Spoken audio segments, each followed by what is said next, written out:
These players caught the first wave of social media superstardom. They were ballers who went viral in the mixtape era, where a single 2-minute highlight reel could get you millions of followers. But what happened to all of those high school superstars, and where are they now? Tony Farmer, 6'7", sophomore from Cleveland, Ohio. Born in Cleveland, Tony Farmer was supposed to be the next LeBron James, but he became a meme, and not in a good way. Farmer was in court for beating his girlfriend.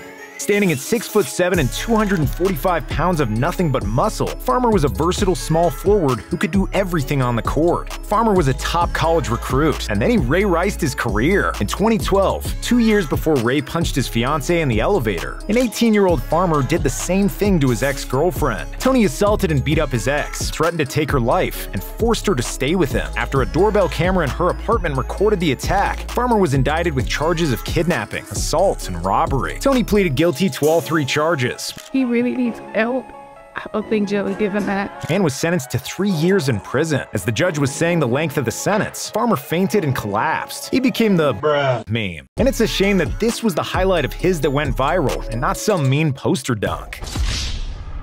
However, after he served his sentence, Tony enrolled at a community college in Texas, averaging 17 points, 9 rebounds, and 3 assists across 2 seasons. In 2017, he declared for the NBA draft, but went undrafted, and was forced to take his talents overseas. Farmer played in Qatar, South America, and Mexico, where in 2022, he even became an all-star. Tony's now a reconciled family man, and is a proud father of 2 boys. Maybe he's not a superstar like LeBron, but he's in a much better place than he was in 2012.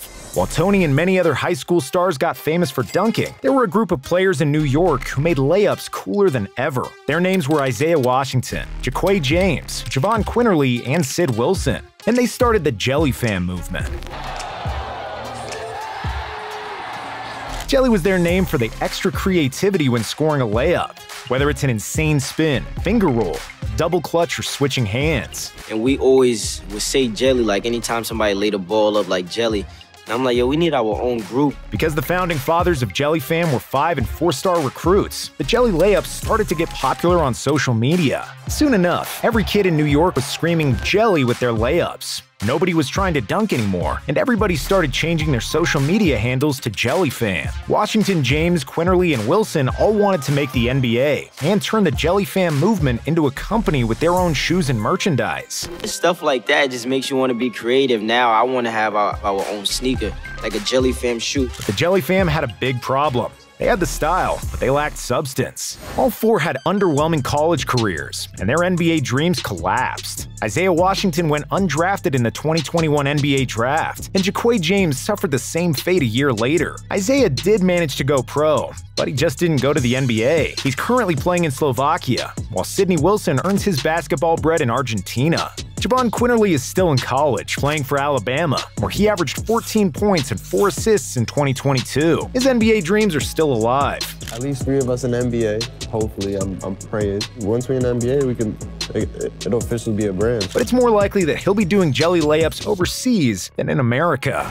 But no American player went more globally viral than Julian Newman, who was the Justin Bieber of basketball. At the age of 11, Newman had already gone viral for becoming the youngest and shortest player to ever play varsity basketball. He can just navigate through, doesn't matter how big, how tall you are, he's just so much quicker and faster. See, Julian's obsession with basketball started at the age of 3, and his father trained him like he was an NBA pro. My biggest story about watching him play is just seeing how well he performed. He has tremendous ball handling and court sense. Julian was dribbling and shooting until his little arms started to hurt, and he wouldn't leave practice until he made 100 free throws, 200 floaters, and 200 jump shots every day. As a 5th grader, he played middle school basketball, but after he scored 91 points in a game, his dad decided that Julian needed a greater challenge. Because he was attending a private school, Newman was able to join the varsity team, thus becoming the youngest varsity player in American history. Julian was an 11-year-old point guard standing at 4'5" and weighing 70 pounds, and was at least 3 years younger and a foot shorter than everyone else on the court. But in the words of Conor McGregor, Julian wasn't just there to take part, he was there to take over. Due to his supreme handles that he perfected since he could walk, Julian was a wizard with the basketball. He could shoot and was extremely quick. The little man averaged 12 points, 11 assists, and 4 steals per game, leading his school to a 21-6 record. Even though the smallest available uniform was too big for him, Julian was so good that he led the state of Florida in assists and was the second best varsity passer in the entire country. And of course, a 4'5" phenom couldn't go unnoticed in the age of the internet, so he became a national sensation. Newman made TV appearances on The Ellen DeGeneres Show, Good Morning America, Conan O'Brien's Late Night, and many other programs. Please welcome from Orlando, Julian Handles Newman. I like that, man. It felt like he was doing more media than LeBron James. In the 7th grade, Newman became the youngest player to record 1,000 career varsity points, averaging 20 points, 10 assists, and 3 steals per game. As an 8th grader in 2016, Newman made headlines in a highly publicized matchup with top 2020 class recruit Kyrie Walker. Julian ended up with 52 points. 52. And the game highlights got over 13 million views on YouTube.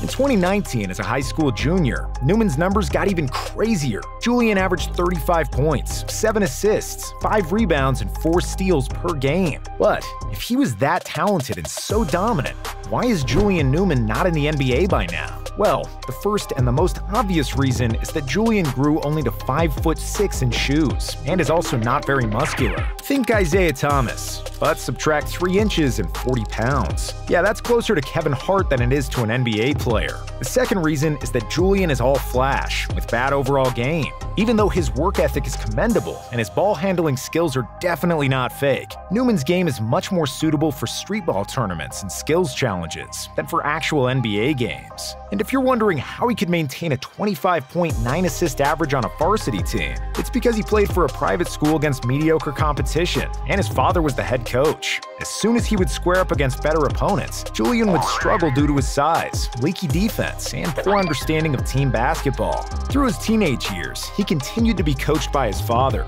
and they kept doing the same ball handling drills that they were doing when Julian was 11, instead of further developing his game. For Julian's senior year, his father started his own team called Prodigy Prep. They also created the sports apparel brand Prodigy and were featured in the reality show Hello Newmans. So, an ambitious father that started his own brand of clothing and his own league to live vicariously through his children? Sound familiar? But unlike LeVar Ball and his sons, the Newmans are a foot shorter and far less talented. On top of that, Julian acted like a spoiled brat on the court and often got into fights, and it wasn't a surprise that he didn't receive any college offers, not even from Division II schools. And yet, his father still found a way to make headlines. Newman Sr. said that Julian had put his name in the 2022 NBA draft, but of course, that was just for the clout. Julian immediately pulled out of the draft, because it was the same as if you or I put our names in the draft. Completely useless. And since he's 21 years old, we doubt that his basketball career will go anywhere near the NBA. But don't feel bad for Julian and think that all those hours dribbling the ball were a waste of time.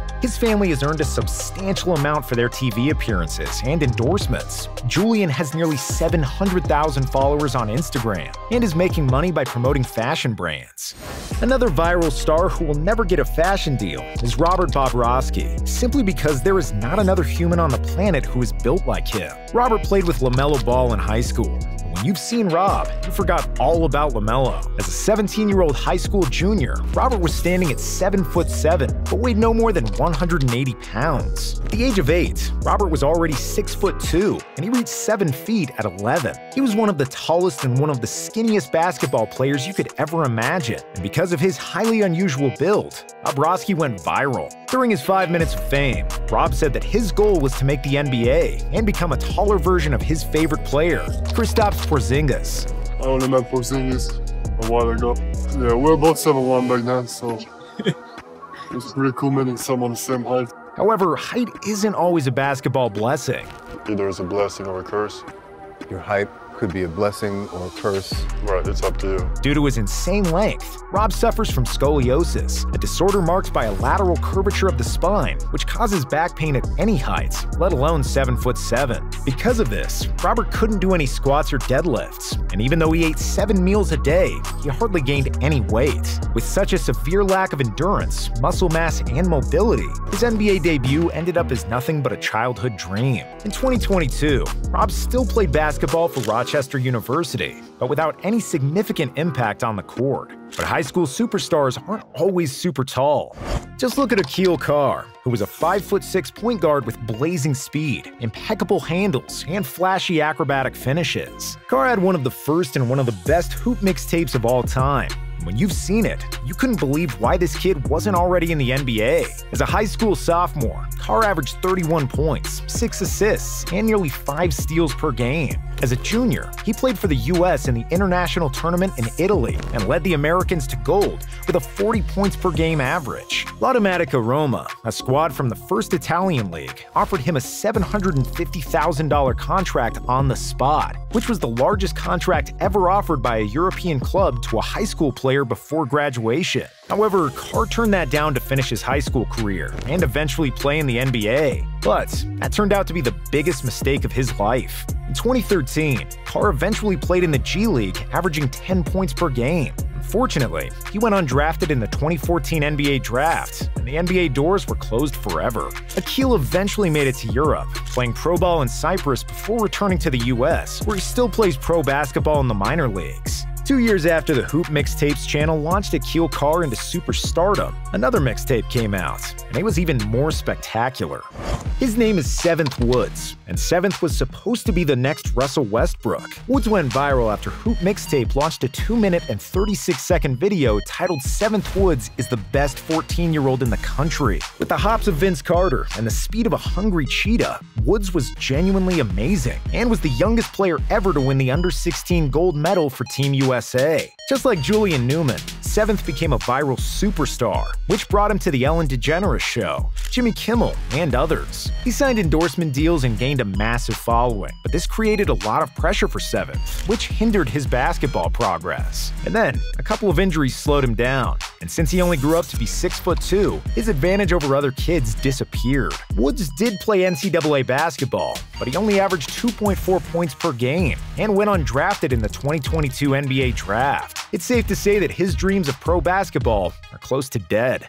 At times in basketball, you just have to be at the right spot to become super famous, like Brian Scalabrine was with the Celtics, or Steve Kerr with the Bulls in the 90s. If Kerr didn't play with Jordan, he'd be just some white shooter who would never get recognized on the street. The same goes for Bryson Bishop, who wouldn't get viral in 5th grade if he wasn't brave and delusional about guarding Zion Williamson. Bryson was a skinny 8th grader standing at 5'6", doing everything humanly possible to stop a 6'6", 250-pound Zion. Zion was averaging 36 points per game, and his team was up by 30 late in the third. A foot shorter and over 100 pounds lighter than Williamson, Bryson entered the game and immediately ran to Zion and tried to deny him the ball. Bishop was completely unbothered, clapping his hands and even talking a little trash. Zion gave him a surprised look like, "What's up with this crazy kid?" I got a lot of respect for him for doing that.